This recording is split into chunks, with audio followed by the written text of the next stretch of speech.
माननीय प्रधानमंत्री जी प्रणाम। माफ करिएगा, मेरा सवाल परीक्षा पे आधारित नहीं है, पर कृपया करके आप इस पे हंसिएगा नहीं। आजकल के बच्चे प्रॉपर खाना नहीं खाना चाहते। सारा टाइम चिप्स, चॉकलेट और जंक पे उनका ध्यान रहता है। आप कृपया करके हमें ये बताइए कि हमें इसके बारे में क्या करना चाहिए। इसी प्रकार के कुछ और सवाल भी मेरे साथ हैं और ये नरेंद्र मोदी ऐप पर छत्तीसगढ़ रायपुर से सुनीता पॉल जी ने लिखा है, सर हमारे बच्चों को हम जो टिफिन में देते हैं वे उस चीज को खाते नहीं और हमेशा फास्ट फूड खाने की जिद करते हैं। कृपया इस मुद्दे पर हमारा मार्गदर्शन करें। मैं समझ नहीं पा रहा हूं कि मैं ये सारे सवाल सुनकर के मुस्कुराऊं या जोरों से हंस पड़ूं। अगर इस मुद्दे पर हम मनोवैज्ञानिक तरीके से आगे बढ़े तो शायद इसका समाधान आसान हो जाएगा। हमारी जो ट्रेडिशनल खाने की चीजें हैं, मनोवैज्ञानिक रूप से उनके प्रति हम सहज रूप से गौरव का भाव पैदा करें। उसकी जो विशेषता है उसकी बात करें। खाना पकाने की हमारी जो प्रक्रिया है, किचन की जो एक्टिविटी है, वो घर के बाकी सदस्यों को पता होनी चाहिए कि कितनी मेहनत करने के बाद खाना पकता है। बच्चों के सामने भी ये सारी बातें चर्चा में लानी चाहिए।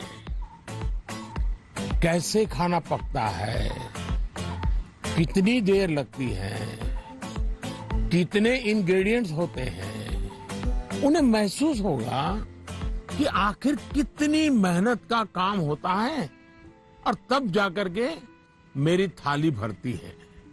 दूसरा, आज के जमाने में खाने पीने की बहुत सारी वेबसाइट है।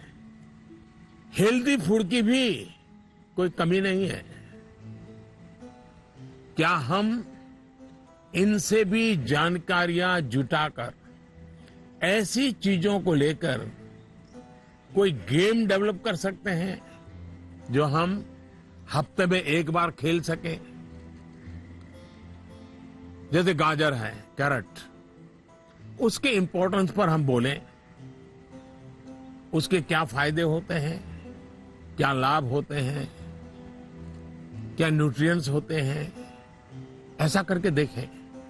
दूसरा, हम सबके घर में जो फैमिली डॉक्टर है, वो डॉक्टर एक प्रकार से मित्र होते हैं। जब कभी उनका घर आना हो तो उनकी बातें पूरा परिवार सुने कि किस प्रकार के खाने का क्या महत्व है, न्यूट्रिएंट्स कहां से मिलते हैं, क्या खाना चाहिए, वो बता सकते हैं कि आपके घर में क्या प्रॉब्लम हेरिडिटरी है और उनसे बचने के लिए क्या खाना आवश्यक है। इससे भी बच्चों को फायदा होगा। तीसरा, आप टीचर से रिक्वेस्ट कर सकते हैं कि आप बच्चों में ये क्या आपको तकलीफ हो रही है, खास करके खाने के विषय में, टीचर को समझाइए, टीचर को विश्वास में लीजिए। आप देखिए, टीचर बड़ी कुशलता से कथा कहते कहते, बात करते करते, हंसी मजाक में उसके दिमाग में भर देगा कि ये क्यों करना चाहिए। और टीचर के कहने का बच्चों पर अलग ही असर होता है। हमें भी कुछ कुछ नए एक्सपेरिमेंट करते रहना चाहिए। मैंने काफी ऐसे उदाहरण देखे हैं जहां परिवार में ट्रेडिशनल खाना ही बच्चों को मॉडर्न रंग रूप में बनाकर दिया जाता है, तो उससे बच्चों में भी उसको लेकर एक स्वाभाविक आकर्षण पैदा होता है। खैर ये मेरे सिलेबस के बाहर का विषय है, लेकिन हो सकता है शायद मेरी कुछ बातें काम आ जाए आपको।